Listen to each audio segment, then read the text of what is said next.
Hola, hola, it's your girl Erika from America. Welcome to the Confidence Chronicles podcast. This podcast is all about helping you stand in who you are. Stop giving a fuck what people think about you. Start standing as your fully expressed self. As you are, as is, there is no filter needed. You are fucking awesome, and I am here to remind you. I'm a confidence coach, and I'm a bold stand for confidence, and I cannot wait to dig into today's episode with you.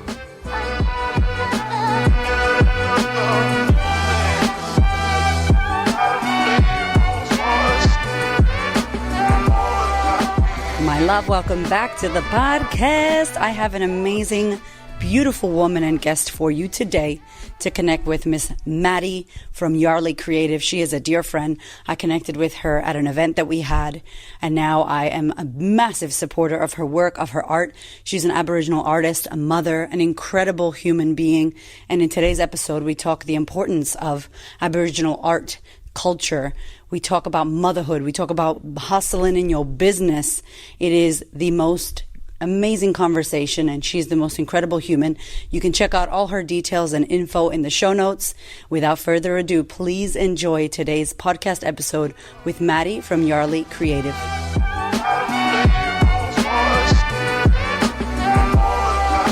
Yo, I am so happy you are here, Madi. Welcome to the podcast. I'm so excited. I want to start as well because in very much Madi fashion, who has taught me so much, I love you, woman. I would like to acknowledge the traditional owners of this land. The land that I live on is the Boonwurrung, and I pay my respects to the elders past, present, and emerging. Beautiful. Well done. Watch out, girl. I too would like to acknowledge the land that I'm living on. I'm on Wurundjeri land. So I'd like to pay my respects to the elders who are here today and who guide us, who stay with us and who allow me to work and do my creative space on their land. I'm a Yorta Yorta, Jajjarung and Gamilaroi woman, so this isn't my country. I'd also like to pay homage to my ancestral ties and especially my grandmother. I grew up on my grandmother's country, on Yorta Yorta country, and I've been here in Melbourne for 10 years, I think. Wow, 10 years. So I know that I gave your intro, but to anybody who's listening, tell us who you are and what you do. I have so many questions to ask you, and, you know, we're good friends and we talk a lot, but to anybody who's listening, maybe just give a little intro as to what you do and who you are. Yeah, no problem. As I said, I'm an Aboriginal woman. I'm a mother of two. I have a 4-year-old Marley and I've got a 11-month-old Yindi. I am an artist. I'm a business owner. I'm an endometriosis warrior. I'm a family violence survivor. I'm a human rights advocate. I am all these things, but at the moment I am on maternity leave and I have amplified my business, Yarli Creative. Yarli Creative was born from my two children's names. So Yindi and Marley created Yarli. Yeah, I love that. Previously I was under a different name, so Mulana Dreamings, and that was before I had children. Mulana means spirit. So I was on my own journey at that time, and I think that once I had children, I wasn't connected to that anymore. I'd moved on from that space and I needed something that resonated with what and who I was after that. I love this. I love that you combined it. So you do amazing art. You're super creative, not only art, but clothing and hats and masks now that we're in this COVID situation. I really want to acknowledge you and pay respect to you because you have two kids, how old's your baby? You said 18 months? 11. 11 months, girl. Okay. So you basically have an under 1-year-old. And to everybody listening, you would have seen, you know, Yarli Creative on my Instagram, and we share, and even her Instagram, whether you live in Australia or not. Your business went crazy. You kind of you went everywhere. You did the masks, which are my favorite masks to wear. You were in shopping centers. You got a pop-up going on in Sydney right now. Like, talk to me about how all that happened. You don't need to go back to work, girl. This is it. I'm hoping so. As I said, like, I launched in March. So I went, maternity leave started, last year, and I'd been working in the corporate world and the space and the government space. So, my background, I've studied public health and sociology, so completely different to my arts, but I've always, always, always been a creative and always loved to create beautiful visual things and things that you can read and things that you can absorb yourself in. So I've always loved creating. And then so in March, we all went, as you know, in Melbourne, Australia, we went into ISO and lockdown and we were restricted to our homes. And I've suffered with anxiety and depression, and my postnatal anxiety got really bad. And then when we went into this ISO phase, I needed something to really focus my energy on, something that I had control of and something that I could create that was positive and make people happy and enjoy what I'm creating. So I really launched myself into Yarli Creative, and I just started to paint and create so much more than I have ever, because I had the time. And when I look back, it's almost really positive timing, really, like being on maternity leave and then being at home.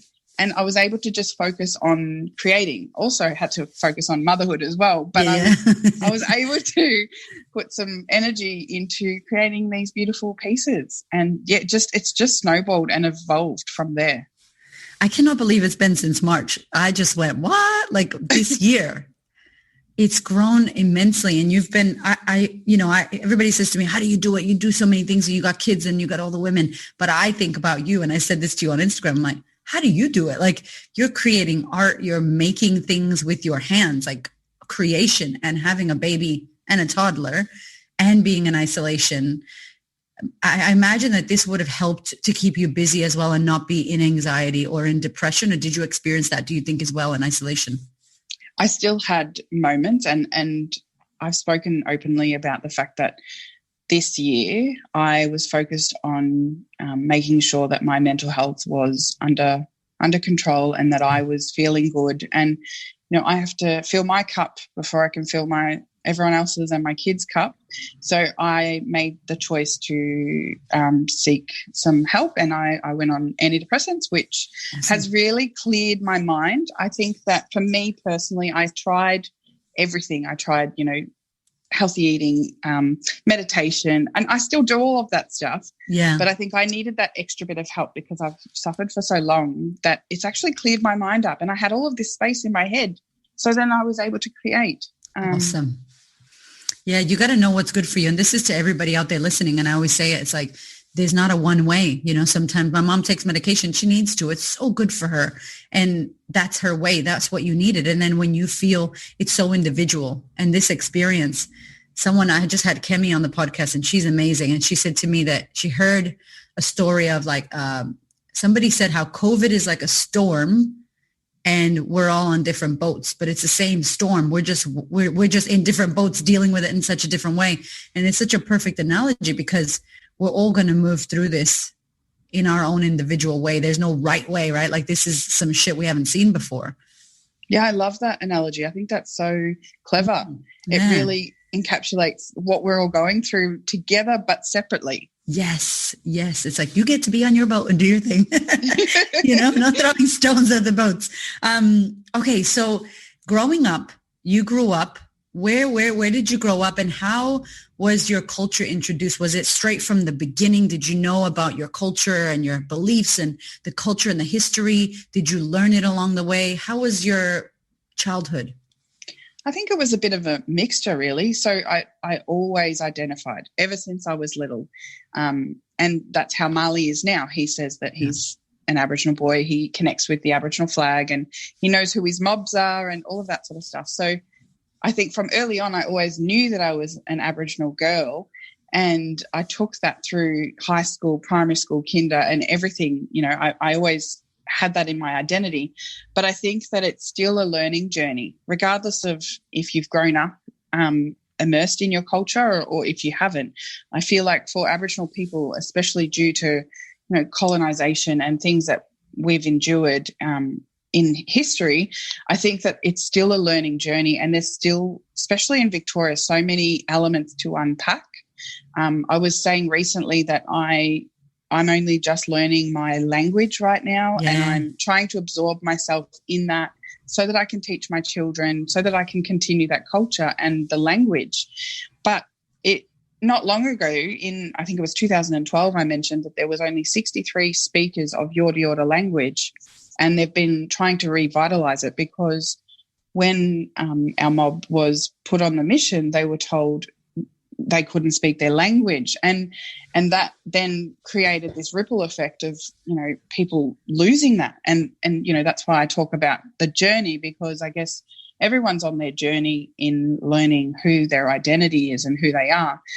I was probably grade 4 when I said to my mum, who am I? And when I said who am I, it was more about who am I in this world, but also who will I be? And I always had this spiritual connection that was so strong, and I couldn't place my finger on it. And people would always say, you're so spiritually connected. You're so connected to this bigger source. And I always felt that. And I think, that journey continues now. I absorb myself as much as I can in my culture. I read and I learn and I talk to my elders, and I'm constantly checking in with my nan, and she's always open to yarning about who, my family is, my connection and our staunchness. And then, it's amazing, like how much it makes you feel whole. I know that when I first had come to Australia, I knew nothing about the culture. I knew nothing about it. And it wasn't, and I tell people always, because you got to call yourself out and keep it real. But for me, it wasn't until the Black Lives Matter movement happened here. So, being from America, obviously that was always happening. It's just getting recorded now. And now social media, we have the ability to bring awareness to non-Black people and non-people of color, and see, holy shit, this is what's going on. And I think when it came here and it really blew up here, I said this to you before, but I was like, shit, actually, I don't know anything about what's going on in the Aboriginal culture and the Torres Strait Islander people here. I don't know anything about the Black Lives Matter movement here. And it made me think about my country as well, Puerto Rico, because we have Black Puerto Ricans, we have white Puerto Ricans, and there's racism within, it's Black skin racism. It's not like Black people, African or Aboriginal. It was a skin thing for us. So it made me really look at Australia. And as an American, I've been here like 10 years as well in Australia. It made me go, whoa, what's going on here? And I just 2020 started to uncover the stone on the culture and the people and what I know and what I don't know. There's a lot I don't know. But I just got like a hunger, and also you have got to understand if you're going to be here, like a deep respect, because also we're spiritual. We love shamanic work. And to me, the Aboriginal culture feels so, to me, if I feel like I understand it as in what they believe, what the elders believe, what they used to believe, what's, being with nature and the beautiful balance of nature and the respect of the land. And I'm like immersed and realizing that everybody who's lived here didn't feel that way until maybe this year. And it was shocking to me because I'm like, y'all have been here. Like, this is where you live. But then everybody's telling me the schools never taught it. So what's the take on this? Like, it blows my mind. It's so interesting to me. And obviously I'm deep in it and I have a lot to learn, but what is your take on this? Oh, you've just... Do we have 17 hours?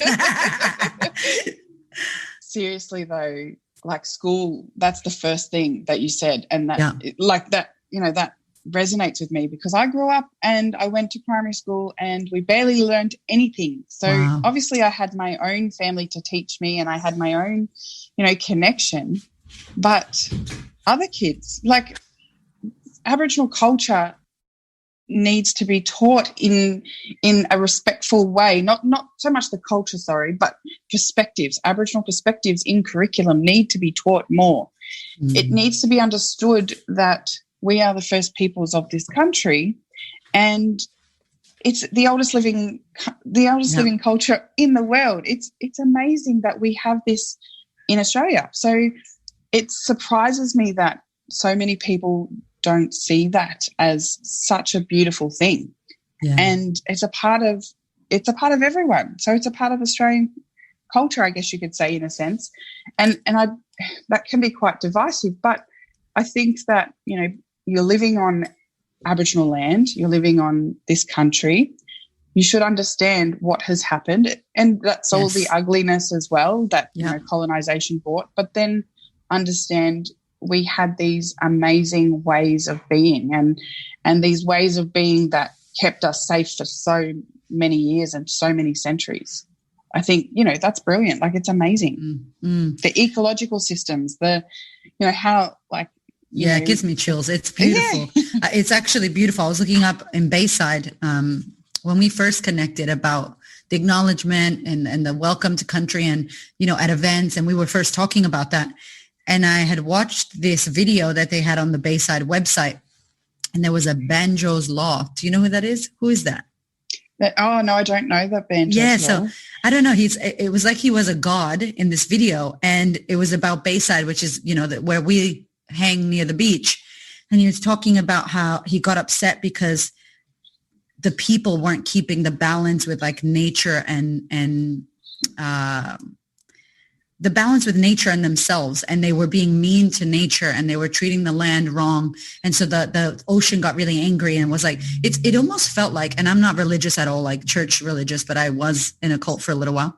Anyway, it was like, it looked like Moses' story. Like he parted the sea with his spikes and was like, told the sea to stop crashing down on the people and said to the people, you need to look after the children and you need to look after the land and everything will be cool.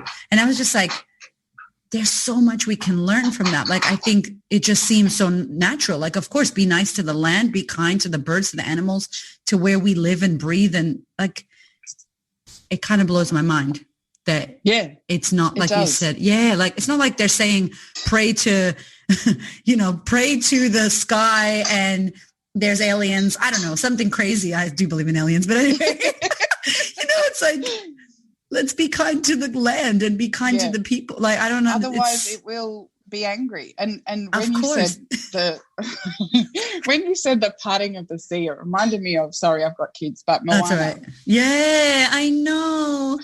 Girl, that was a soundtrack to my book writing. That part makes me cry. It's because you think about it, and this is something that to the listeners, we see this in movies. We see this everywhere, that humans, that the human species just takes and overconsumes and dirties the water and does the things. And so if anything in Australia, like the Aboriginal culture is the awakening of, hey, like, remember who you are. Remember what we're here to do. Like, what is going on in your, what's the mind? Like the money and power and consumption mind. It's almost like a deep meditation to come back to self and land. Yeah, and the way that I feel connected and many other Aboriginal people feel connected is going back to their country and taking off their shoes and putting their feet on the earth and being on the ground and just being with yourself, being with your ancestors, listening, closing your eyes and just imagining that you're connected to country. It just makes you feel whole, like it's something that's so innate. Do you feel like maybe the people of Australia, the non-Aboriginal people and the people from this country don't maybe have a connection to it? Does that make sense? Like they don't have, you know, history, stories, nothing. Because I know Hamish was telling me about Australia and like how it was convict land and how they brought the people from the UK. And so many people have connection to the UK but don't know their history. Yeah. I always think about that. I don't know. I couldn't speak to that because I'm Aboriginal. Yeah.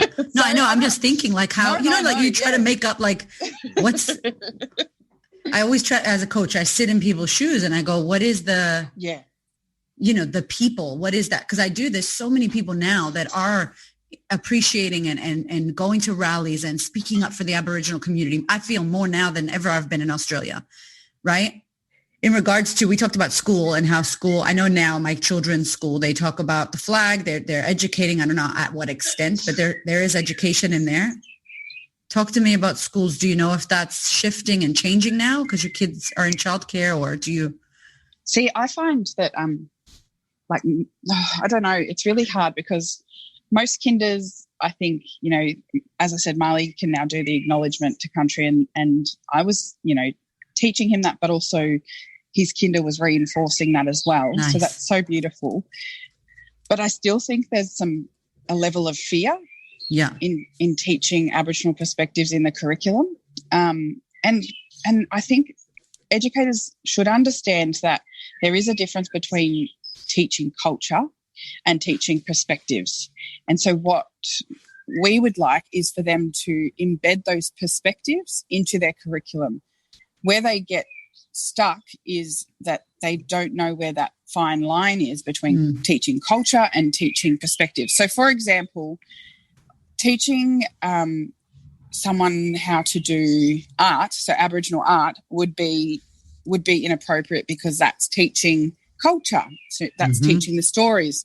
I think that if you taught children about what the symbols represented to Aboriginal people and then got the children to, in a sense, be not influenced but to create their own stories using their own symbols and then create their own creation story, would be a way for them to connect to that. So that is completely different to actually teaching children how to dot paint or how to, you know, and dot painting is actually not from Victoria. It's you know, Central Australia. So making sure you're teaching the right things on the right country and starting local. So with the local Aboriginal people, then branching out.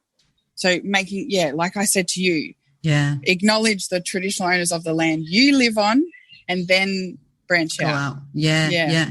And it's really true, because I remember when you were speaking about it, just getting to know not only who owns your land, Googling, you know, whatever council you live on, okay, who are they? But actually going into the story and the history. And when I was reading about where we live, it was so beautiful to see that the mob moving from one place to another had to ask days in advance if they could come to that land, because there was only a certain amount of resources on that land and they didn't want the land. It's always about like preserving the land, which is, if you look at any ancient culture, it's always about that. It's about the respect of, so it's not like, it just feels so in my Spanish culture or Puerto Rican culture, it feels like, that makes sense. Like to me, I'm like, I get it. I understand it. So I can't imagine, I don't know, but I can imagine how frustrating it is when the people who run this country now don't acknowledge, and things like the tree being cut down and, you know, the things that's happening in Northern Territory. Like, it's just, so school, yes, because that's where we can learn and catch our children, which is the future. But government, what do you think needs to happen? I know that that's a massive question. Every time I ask somebody who's Aboriginal, like, girl, what? Like, but you know, what do you think is the main, how can we do something besides people, right? People are definitely helping, but what needs to happen here? That is a hard one. That's a really hard one. And there's so many things that we could be doing. And as I said, the education is starting, I guess, from the next generations up.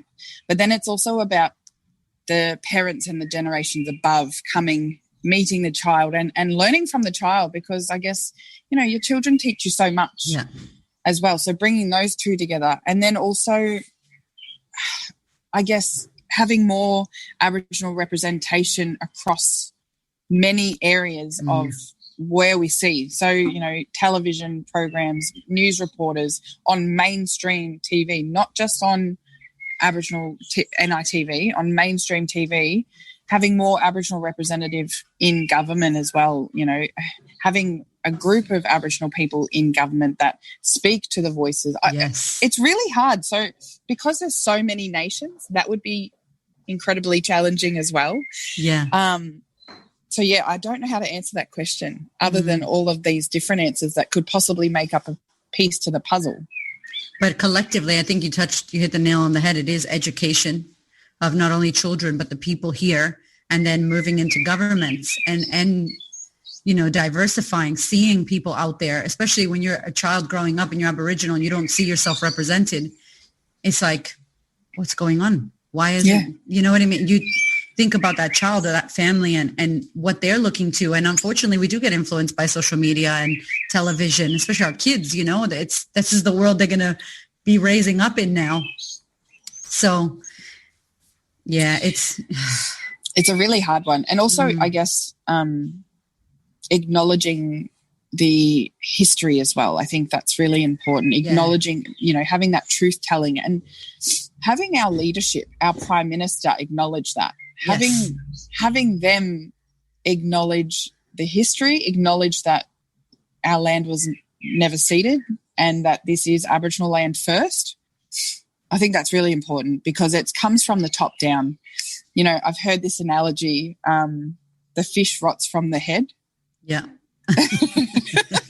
So true. And I think it does because the head is the person that begins everything. It begins the social injustices. It begins the education. Everything. It comes from the top. And we could do so much. Like Aboriginal people can try and educate and push and get that information out. But it's up to an individual to really take that on and own it. And like what you said before, how you didn't know anything, and you're acknowledging that you didn't know anything, but you're open and you're willing to learn. Yeah.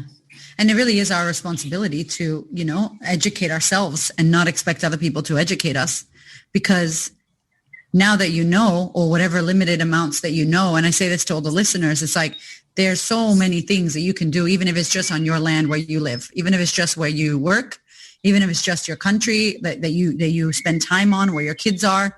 If you have kids, teaching them about it, watching the movies. There's so much. I just checked Netflix the other day. There's so much. I was like, yes, I'd never seen so much Aboriginal stories on Netflix ever. Like I've never seen that. And I think I watched something and it started showing me more and I'm like, yes, because someone like myself, who I'm not Australian, yet, trying to get that citizenship fast though. I'm not going to lie. I don't want to go back to America anytime yet. I love you, America, but I'm going to stay here.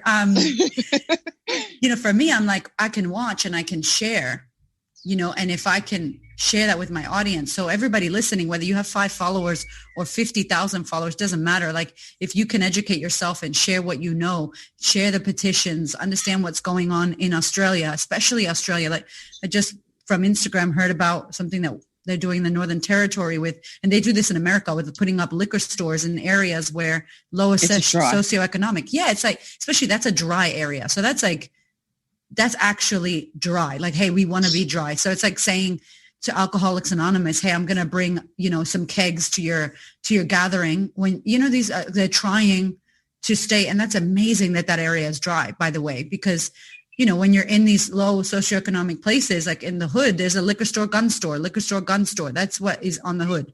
And it's like, what do you think people are going to do? Like they're going to do drugs, they're going to drink. It's going to ruin the community.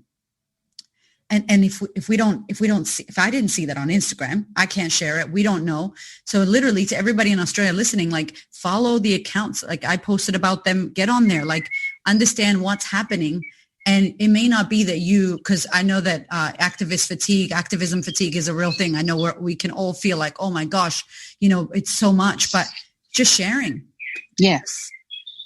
And just following and trying to learn and listen, listen from Aboriginal people, listen from firsthand what's happening. And then taking that on and saying, okay, well, this is happening. And Aboriginal people are, 3% of the population. How can I be a good ally and support? How can I show allyship and help this movement or, sign that petition or share that account? Even as simple as there's an account that I find really amazing and it's the Blackfella Book Club. So, she's sharing amazing Aboriginal books all the time that you can absorb yourself with. If you're a reader, that would be a great place to start.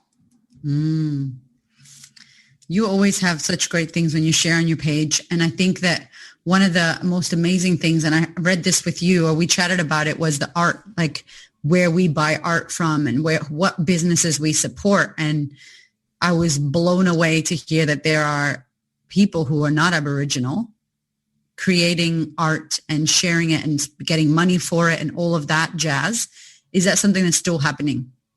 It is definitely. And often people overseas rip off Aboriginal artists and create products and then start selling them And you see ads come up, you know, in Facebook or Instagram sometimes, and you know that it's fake. You can just tell that it's fake art. You could tell. Yeah. Yeah. Like it's really, I can tell. Yeah. She's like, yeah. And it's really sad because is there not another way to make money? Like there's got to be another way, because this, like our stories and our art is stories. Like they're our creation stories. They're a part of who we are. They're our heart and soul. And I can speak as an Aboriginal artist myself.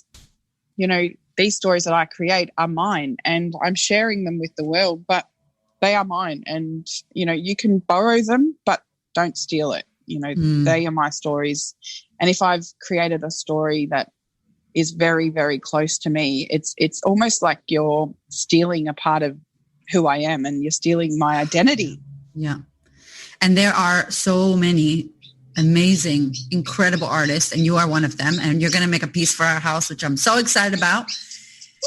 And you said to me, I'm like, even still, I'm learning, girl, from you, right? I'm like, oh yeah, so we got these colors and this is the size or whatever. And you're like, cool, I want to know the story of your home and the story of your family. And I'm like, oh my God, like that makes me so happy, because it's not just something that I buy. It's like, makes me like emotional. It's like a piece of our family. Yes.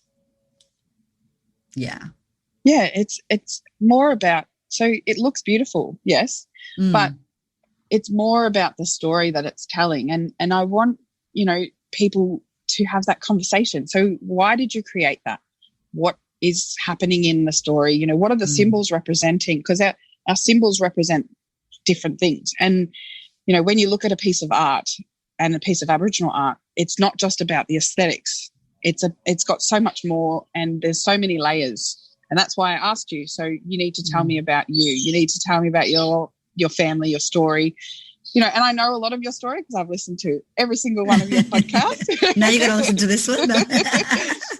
But, I want to know more, like, and that's the thing. And when I have a conversation and have a yarn with you, I'm getting things and I'm seeing visuals, and then I create. Wow. I love that.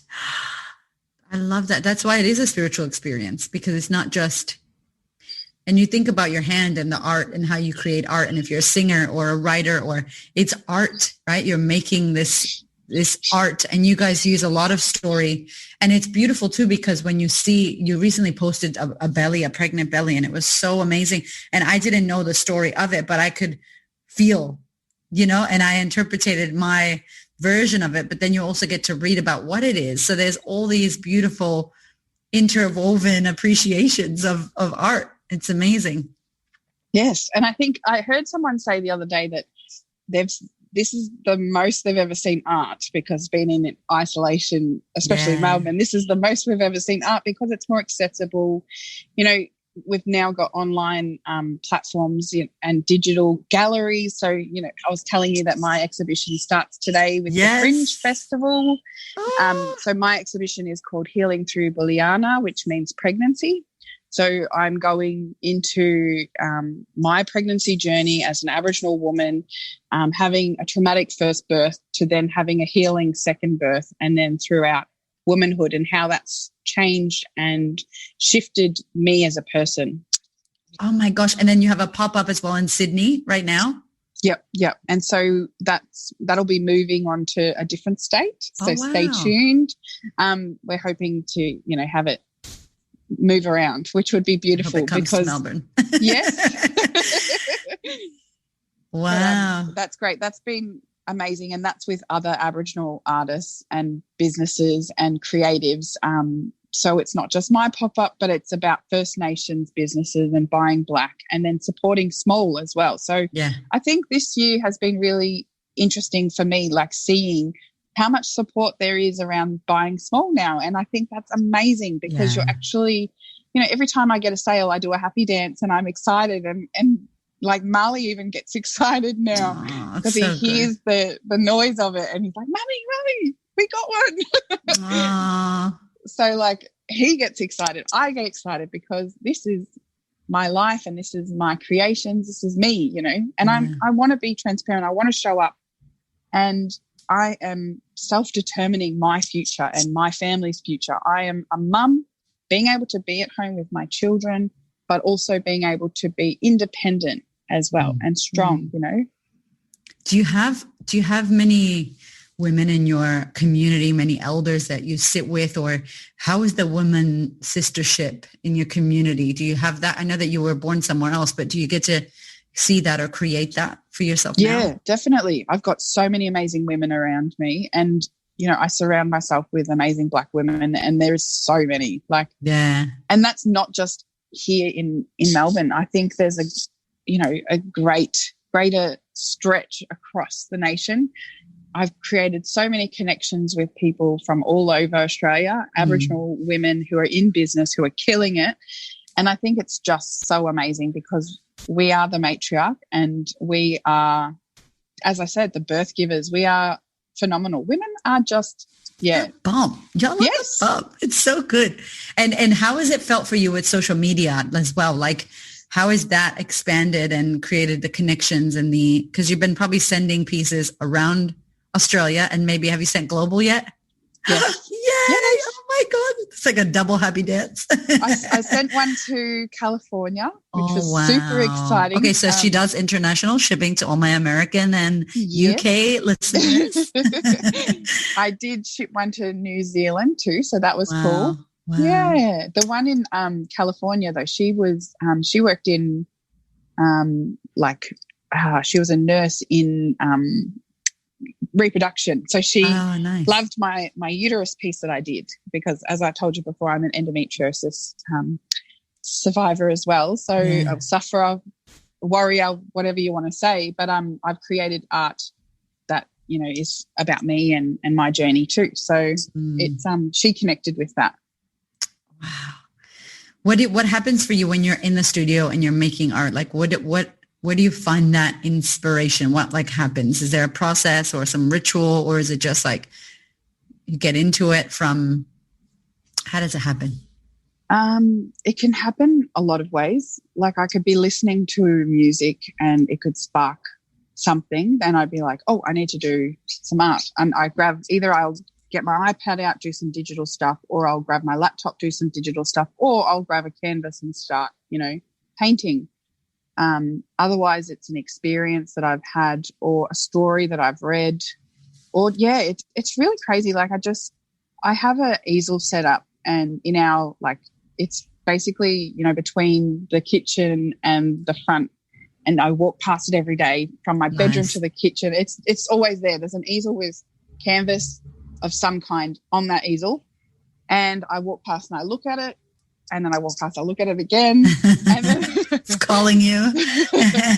And sometimes I'll grab like a paintbrush and you know, some paint, and I'll do some extra stuff on it, and I'll walk past again, and then from our kitchen, so my studio is my kitchen as well, like is my dining area. I've set up like this studio area, plus it's a dual purpose sort of area, and so when we're sitting having dinner, I can see it, and I'm like, oh yeah. You're immersed. It's constantly there. And I want that to be, you know, I want it to be readily available so that I can feel like it's calling me. Yeah. Come paint me. Yes. And your son, does he paint with you? Are the kids getting into it? Yeah. Yeah. Marley has become really creative lately, and I've just loved watching, you know, every day he's coming home with drawings, and he's like, Mummy, look what I did today. Mummy, look what I did today. He's so proud, and he can also identify what's my artwork too. So he went over to one of my friends. She minded him, you know, a few weeks ago, and she has one of my prints. And as soon as he walked in, he didn't notice anything else in the house. But as soon as he walked in, he's like, that's Mummy's. That's Mummy's art. And it was so beautiful because she told me, and I was like, oh, that like just makes my heart full, because he's noticing. Yeah. They get it. Who knows what he's going to do? That's incredible. It's good too, because I think creating with your kids, it's a different kind of bonding. You know, it's like there's nothing to do. There's no end result. It's just the doing of it in itself, which is really beautiful. Yeah. Oh my gosh. So my love. Oh, sorry. Go. Oh, I was just going to say he's a very clever, creative soul. He loves singing and music, and so he's very creative, and it's beautiful just to watch and see. Aww. But Yindi, she's starting, like, because obviously she's quite young. She's starting to like dance and watch me. Like she'll dance to music that I'm playing while I'm painting, or she'll watch me as I'm painting, and just really curious. Like it's at that age. She's at that age where very curious. And I was going to say before, when I listen to music. So, for example, I had music playing when I gave birth to Yindi. And as I said, that was a really healing birth. I was fully empowered. I was fully with myself and fully able to connect to my body. And each contraction, I was riding a wave, and each wave was bringing me closer to her. But the music I played again the other week, and I just started to create because that music reminded me of that moment. So there's things like, you know, outside reminds me of a moment. Music reminds me of a moment. It's all those senses, like the sensory stuff. So how was her birth? So you had, that's crazy. So she came in her way. I love how children come. They're just like, I'm going to come this way, even though you think it's like, you're right. How was it to you healing? Did you do something different for that birth to get ready? So with Marley, I was induced because I had gestational diabetes, which I had for both. But, you know, induced, he was posterior, so he was around the wrong way. Our spines were touching each other as he was birthing. I'd only dilated 3 centimeters in 7 hours, and it was just, it was very traumatic. You know, his heart rate dropped once I had the epidural. Because they wanted me to have the epidural to calm my body because I was stressed, and it just wasn't working for me. I didn't feel empowered. I didn't feel in control. Everything was out of control, and it was really scary. So when I was leading up to Yindi's birth, you know, I was constantly telling myself, you can do this. You've done this before. You know, I was giving myself affirmations. I was trying to allow my mind to be still, because it's very hard when you've had that traumatic experience to have your mind be still.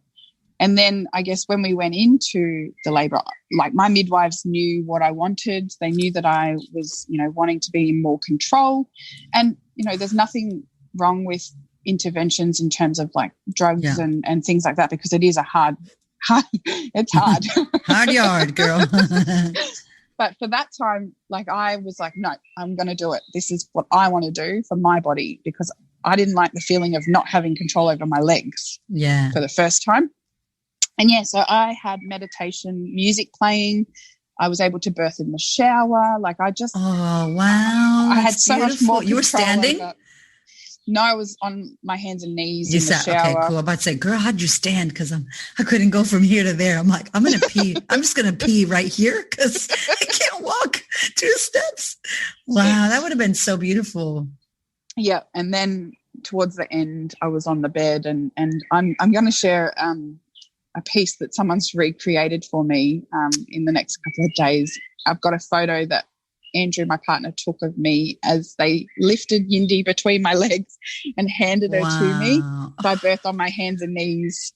And it was just the most empowering thing, because I actually, each contraction, I imagined I was on that wave and I was getting closer to her. And then the pushing was actually my favorite part, because I knew that it was ending. Me too. Like, I can push. Let's do it. That's great. Oh my gosh. So you were home? No. You were at a I was at the hospital because I, as I said, I've had gestational both times. It's considered high risk. Yeah, for sure. But they had a shower. That's great. Yeah. And a ball. So I had the exercise balls, and she was like, I was allowed to move freely, and much, much nicer.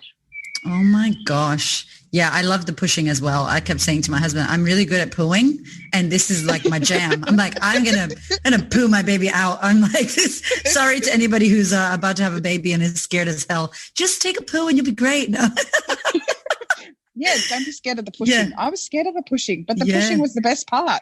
I know. And then, like, I love when the movies say, like, push. Like, nobody has to tell you to push, girl. Like, you will feel it and you will go. I think for me, I pushed too much. The lady was kind of like, hold on, take a minute, take a breath. I tore a little bit, but it wasn't bad. It was worth it. It's always worth it when you get your baby. Did you know you were having a girl, or was it a surprise? Oh, you did? Yeah, I did. Yeah. Yeah. And when they hand God. when they hand you that baby, yeah.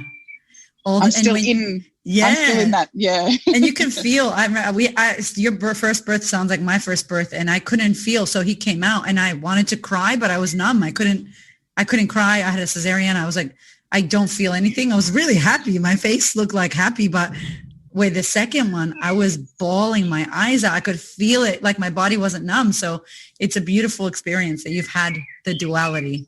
Yeah. Yeah, definitely. Oh, so what is next for you? What do you have coming up? What is your aspiration for the next year coming? I've got lots of things happening, actually. Lots of fun, collaborations that are happening, which I love collaborating because, I think sharing each other's, creative sides is so much fun. So, yeah, I've got lots of collaborations happening. I've got the Christmas catalogues coming with all Black businesses, which will have clickable links to their pages, their websites, and I'm doing all of this, pro bono. Like, it's just to get Black businesses out there, and I've got this platform where I want to empower other Aboriginal people and other Aboriginal businesses where I can, because we're a community and we need to support each other and show the support for one another. But aspirations, I just want to continue to share my story and share images that people connect with. I just want to keep connecting with people. I love having a yarn with people, and, Instagram is my favorite thing, and so is Facebook, and, all the socials. I love being social. I'm an extrovert. So I've made the most of being an ISO by creating connections with people. And people will message me, and I respond to most of my messages. I get a lot, but I respond, and I love responding because I think it's who I am. Like, I love having a yarn and chatting with people. But yeah, I don't know. Like, there's so much I want to do. I want to have stock of my images in all over the world. So if anyone out there wants to have my prints in your store, get in contact in America, in the UK, in wherever. Like, get in contact with me. I'd love you guys to share my stuff. Like, I think, and sharing it is amazing, because people then get to connect with our culture. Yeah. And that's the thing. Worldwide, you can then connect with our culture and share that story with others. And like you said, supporting small business that probably won't be small for long, I feel like it won't be small for long, which is very exciting. What would you say for you is the biggest lesson from 2020? What's your biggest lesson? My biggest lesson for me personally is I've learnt that I'm capable and I'm worthy. People do like me, and people do want to hear my story. People do want to talk to me and share my experiences. And that might sound strange, but I've had self-doubt, and I have had confidence issues, and I've been scared to put myself out there. So for me, biggest lesson is that I've learnt my self-worth. Like the best lesson as well. Thank you, 2020. Yes. And we need to catch up in person now so I can touch your face and actually COVID safe. No. Madi, thank you so much. I'm sure we're going to speak again, girl. And to everybody who is listening, go check out Madi. Where can they find you? Shout out where they can find you, my love. You can find me all over the place. No. I'm everywhere. So Instagram, Yarli_creative. So YARLI. And Facebook is Yarli Creative. Twitter, Yarli Creative, or go to my website at www.yarlicreative.com.au. Find all of my stuff. Yes. But I just wanted to shout out to one of the collabs I recently did with Little Ray Prince, the wall decals, so fabric wall decals. Oh my God, please tell me about that, because that's incredible. That was amazing. So we connected on Instagram. She purchased one of my prints, and then we just started to have a yarn about how we could collaborate. And we've created, so I've got a piece called Yindi, which is my daughter's name. Yeah. And it for me, it represents brighter futures and families and togetherness. And so we turned that into fabric wall decals, mural size that you can have in your nursery or your office or your house. And then there's 2 other pieces that we've created into fabric wall decals as well, which are stunning. And she's just done them such a justice. Like, she's just made them look phenomenal. It actually looks like you've painted on the wall.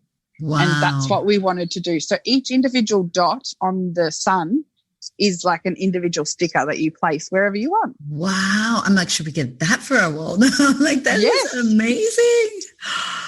Oh my God. Okay. I know I was supposed to let you go, but I have another question for you. Tell me about the little party dress. Yeah. So I'm collaborating with Little Party Dress to bring something next year. So that is super exciting.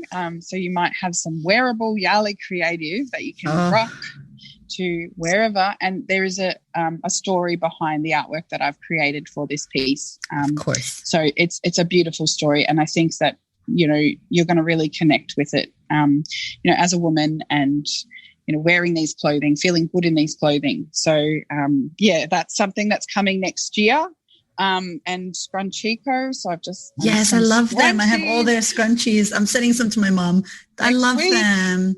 Yes. Aww. So stay tuned. So I've got so many exciting little collabs happening, collabs happening. Are there earrings coming or anything like that? Just tuning in. And like, we need headscarves. Oh my gosh, I need to connect you with my girl Felice, who does the headscarves, because that would just be, I would be rocking it all day. I'm like, my mask and the headscarf, that would be amazing. Imagine like pink ones. Oh my gosh. With a really beautiful message around diversity. And yeah. There's a lot. You're right. There's so many collaborative things that can be created. And again, it's to enjoy the art, to enjoy the stories that are told. And this is where I think that we can really become more mindful with our consumerism. It's like, where are you buying and what are you buying? And do you know the history and the stories and who's making that and why? And to me, and why are they making it? It's the why. The why is really important. Yeah, that's really important to me, is the why. Why are you doing that? And, that's the same with anyone that I collaborate or partner with. Why am I collaborating with them? Do they fit my ethos? I'm very much about empowering women and womanhood, motherhood, children, and all of that, stuff is you'll be able to find when you look at my Instagram. You'll know what my ethos is. You'll know who I want to align myself with, and I've had to say no to people because I don't align with what they've had to offer or who they are. So I've said no to businesses, and they're disappointed, but it's about me and my culture, me and who I am, that I need to make sure I'm looking after as well. And also, if someone comes to me and says, I really want this, can you make this? And if I'm not up for making it, I could say, well, I'm not going to make that, but you could go to this black business. You could, and I can, point them in the right direction and refer, because I think that's what it's all about. It's about sharing other black businesses as well, and small businesses, and making sure that we're giving everyone a piece of the pie, but also collectively we're sharing. I've spent so much money this year on black businesses. Yes. Small business. Yeah, me too. And that's the thing. It's like, and now I got the thing that I was going to say.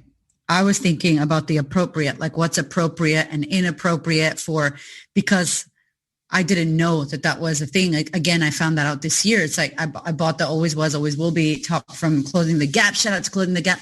And I loved it. And I was like, okay, cool. But then I'm like, can I wear this? What can you wear? Can you put that on your wall? Can you put this image in your office? Is there a way for people to know? Like, do you just straight up go ask, or is there a way to know what's appropriate? I think asking is really, really, you're really being accountable. You're asking. I've had people inbox me, can I wear that T-shirt? And I said, of course, as long as you can talk to it, and as long as you can explain why you're wearing it, or any story about it, or like you are supporting because you understand, because there's always that why. And I go back to that. The why is so important. And it's the same with like Clothing the Gap. They're phenomenal. Like they're inspirational, and Laura has shared with me like her mob friendly and ally friendly. So she's got some like little images that she puts on her clothing and apparel that will tell you directly, yes, an ally can wear this, or no, it's only for mob. And that's good. Like, I think that's really transparent and open, because you know, she was getting questions about it as well. And I think it's really important to ask those questions, but it's also, you know, that accountability. Yeah, do the research, get a little Google on there and be like, hey. Yes. And and it's the same with like, you know, if you're wanting to collaborate with an Aboriginal artist or an Aboriginal business, you can't just, you know, expect them to say yes, or expect them to want to, even if you've got something amazing to offer. Like, I think it's more about, you know, creating a relationship, building that connection with that person, and then, you know, making sure that that person is being, you know, getting something as well, because you're getting something out of it, 100% out of collaborating, but make sure that the artist is getting the appropriate thing out of that collaboration. Come and meet in the middle, and understand that, because for me, for example, I license my artwork, and a lot of Aboriginal people license their artwork, because Aboriginal artwork, there's that cultural element and protocols to it. Our art is sacred, and it's important to us and important to our stories. So we're letting you use that, but we're not letting you keep it. And I think too many people expect to have it forever, and you can't with Aboriginal art. And I think you're right. It's also, again, it's not a piece, it's not a product, it's a story, it's a culture, it's beyond that. And that's where I think, just me seeing it from an American's point of view, is that's for me where I think the education needs to come in. Not because people are angry and they want rights and they want a sorry, not because people want money, not because people want more opportunity. There's, at the end of all of it, like the story, at the end of all of it, the intention. You know, it's like, this is the intention. It's a principle. It's not the actual, oh, this is a piece of art. It's like, oh man, this is years, thousands of years, like hundreds of thousands of years of history. And it's not just a ticker box too, because I've had someone come to me and want a piece of art turned around really quickly for their organisation, and quicker than I could even, you know, put the paint brush to the bloody canvas. Yeah. And then they were like, oh, well, we want it this way, and this way. And I was like, well, are you not allowing me to create you something for your story and your... And I think the issue there was that they didn't understand that there is a story and the intentions. You know, they didn't understand the intention behind Aboriginal art. Yeah. And I think we moved from like the I don't know anything to then the guilt and I'm so bad and I'm all that shit that happened here was like all the crying and the guilt, and then moved to like, now it's trending, I better do some shit about it. And then now I feel like it's like, oh, this is a thing and I have to actually create this and learn and make it a part of who I am being. It's not a, woohoo, okay, now that's it. You know, very momentum, very long term. Like we have to make this a long term, and it's going to take time, but we have to be willing to invest that time and say when we're making mistakes and fucking up. Oh my God, yes. And that just reminded me, like, if people don't understand that in terms of like learning about Aboriginal culture, if you're a mother, you can, you know, connect that, because a long-term investment is having a child and then, you know, teaching that child how to be a part of society, but also teaching them not to lick the floor or, you know, like, there's so many. Don't eat that gum under that desk because who knows where that's been. Yep. No, don't poo on the floor and then pick it up. That's what Yindi did the other day. God. That is crazy. I sent my girlfriend a cup that I made, and her son pooed in the cup, but his aim was good. And I'm like, can't use the cup anymore, but damn, your kid's pretty good. Oh my gosh. They teach us. It's exciting. Madi, I love you, and it's been my pleasure to have you. Also, for anybody who hasn't already seen, obviously we're going to pop in her Instagram, but you just did an amazing masterclass with business chicks.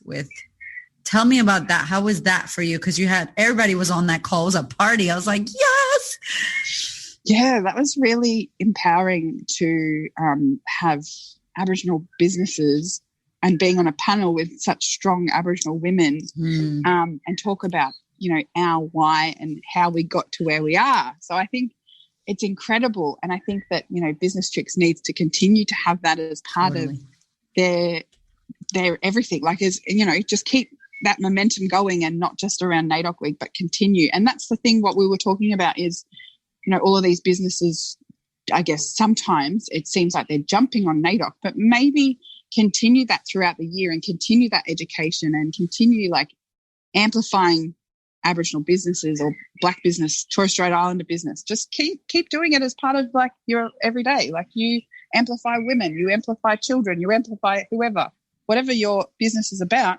Well, continue that as part of the building blocks of it. Yeah.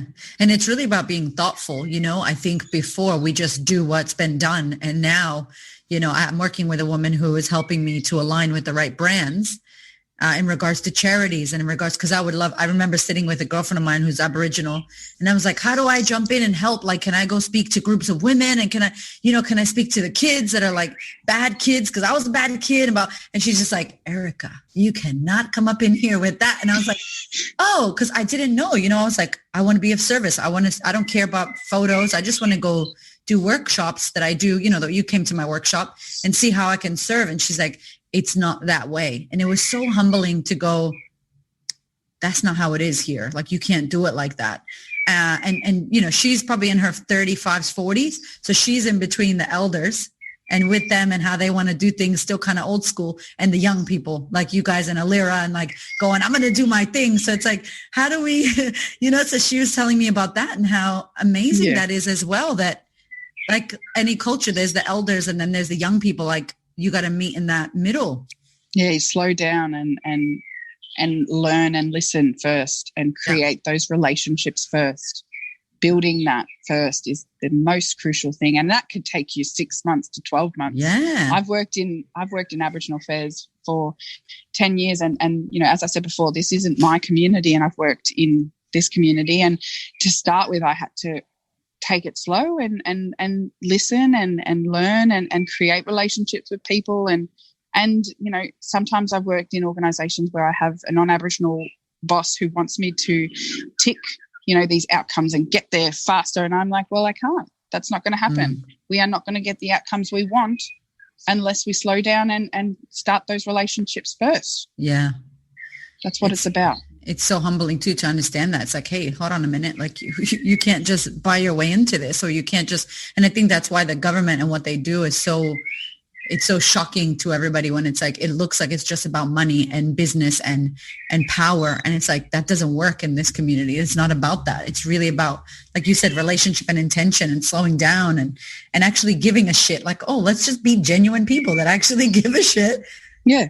And help, as opposed to pretending. And listen and stand beside and not stand in front. Stand beside or stand behind, and allow our voices to be first. When it comes to Aboriginal issues, allow our voices to be first. Yep.